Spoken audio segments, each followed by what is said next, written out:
വിശുദ്ധ പൗലോസ്ലീഹ കൊരിന്തോസ്യർക്ക് എഴുതിയ 2-ാം ലേഖനം, അധ്യായം 4. മൺപാത്രത്തിലെ നിധി. ദൈവകൃപയാൽ ഞങ്ങൾക്ക് ലഭിച്ചിരിക്കുന്ന ഈ ശുശ്രൂഷയിൽ ഞങ്ങൾ ഭഗ്നാശരല്ല. ലജ്ജാകരമായ രഹസ്യ നടപടികൾ ഞങ്ങൾ വർജിച്ചിരിക്കുന്നു. ഞങ്ങൾ ആരെയും വഞ്ചിക്കുകയോ ദൈവവചനം തെറ്റായി വ്യാഖ്യാനിക്കുകയോ ചെയ്യുന്നില്ല. പ്രത്യുത സത്യം വെളിവായി പ്രഖ്യാപിച്ചുകൊണ്ട് ഓരോരുത്തരുടെയും മനസാക്ഷിക്ക് ഞങ്ങളെ ദൈവസമക്ഷം സമർപ്പിക്കുന്നു. ഞങ്ങളുടെ സുവിശേഷം നിഗൂഢമായിരിക്കുന്നെങ്കിൽ അത് നാശത്തിലേക്ക് പോകുന്നവർക്ക് മാത്രമാണ്. ഈ ലോകത്തിന്റെ ദേവൻ അവിശ്വാസികളായ അവരുടെ മനസ്സിനെ അന്ധമാക്കിയിരിക്കുന്നു. തന്നിമിത്തം ദൈവത്തിന്റെ പ്രതിരൂപമായ ക്രിസ്തുവിന്റെ മഹത്വമേറിയ സുവിശേഷത്തിന്റെ പ്രകാശം അവർക്ക് ദൃശ്യമല്ല. ഞങ്ങൾ ഉദ്ഘോഷിക്കുന്നത് ഞങ്ങളെക്കുറിച്ചല്ല, പ്രത്യുത യേശു ക്രിസ്തുവിനെ കർത്താവായും യേശുവിനു വേണ്ടി ഞങ്ങളെ നിങ്ങളുടെ ദാസന്മാരായും ആണ്. അന്ധകാരത്തിൽ നിന്ന് പ്രകാശം ഉദിക്കട്ടെ എന്നരുളി ചെയ്ത ദൈവം തന്നെയാണ് ക്രിസ്തുവിന്റെ മുഖത്ത് വെളിവാക്കപ്പെട്ട ദൈവ തേജസ്സിനെ പറ്റിയുള്ള അറിവിന്റെ പ്രകാശം ഞങ്ങൾക്ക് തരേണ്ടതിന് ഞങ്ങളുടെ ഹൃദയങ്ങളെ പ്രകാശിപ്പിച്ചിരിക്കുന്നത്. എന്നാൽ പരമമായ ശക്തി ദൈവത്തിൻ്റെതാണ്, ഞങ്ങളുടേതല്ല എന്ന് വെളിപ്പെടുത്തുന്നതിന് ഈ നിധി മൺപാത്രങ്ങളിലാണ് ഞങ്ങൾക്ക് ലഭിച്ചിട്ടുള്ളത്.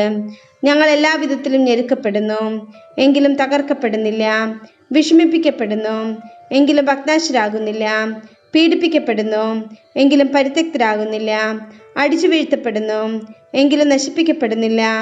യേശുവിൻ്റെ ജീവൻ ഞങ്ങളുടെ ശരീരത്തിൽ പ്രത്യക്ഷമാകുന്നതിന് അവിടുത്തെ മരണം ഞങ്ങൾ എല്ലായ്പ്പോഴും ശരീരത്തിൽ സംഭവിക്കുന്നു.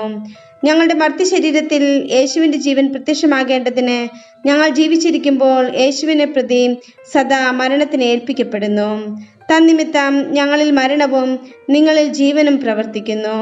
ഞാൻ വിശ്വസിച്ചു, അതിനാൽ ഞാൻ സംസാരിച്ചു എന്നെഴുതിയവൻ്റെ വിശ്വാസ ചൈതന്യം തന്നെ ഞങ്ങൾക്കുള്ളതുകൊണ്ട് ഞങ്ങളും വിശ്വസിക്കുകയും സംസാരിക്കുകയും ചെയ്യുന്നു.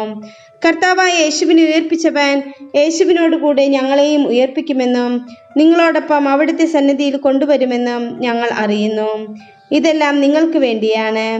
അങ്ങനെ കൂടുതൽ കൂടുതൽ ആളുകളിൽ കൃപ സമൃദ്ധമാകുന്നത് വഴി ദൈവമഹത്വത്തിന് കൂടുതൽ കൃതജ്ഞത അർപ്പിക്കപ്പെടുന്നു. അനശ്വരതയിലുള്ള പ്രത്യാശ. ഞങ്ങൾ ഭഗ്നാശരാകുന്നില്ല. ഞങ്ങളിലെ ബാഹ്യമനുഷ്യൻ ക്ഷയിച്ചു കൊണ്ടിരിക്കുകയാണെങ്കിലും ആന്തരിക മനുഷ്യൻ അനുദിനം നവീകരിക്കപ്പെടുന്നു. ഞങ്ങളുടെ ക്ലേശങ്ങൾ നിസ്സാരവും ക്ഷണികവുമാണ്, അവയുടെ ഫലമോ അനുഭവമായ മഹത്വവും. ദൃശ്യമായവയല്ല, അദൃശ്യമായവയാണ് ഞങ്ങളുടെ ലക്ഷ്യം. ദൃശ്യങ്ങൾ നശ്വരങ്ങളാണ്, അദൃശ്യങ്ങൾ അനശ്വരങ്ങളും.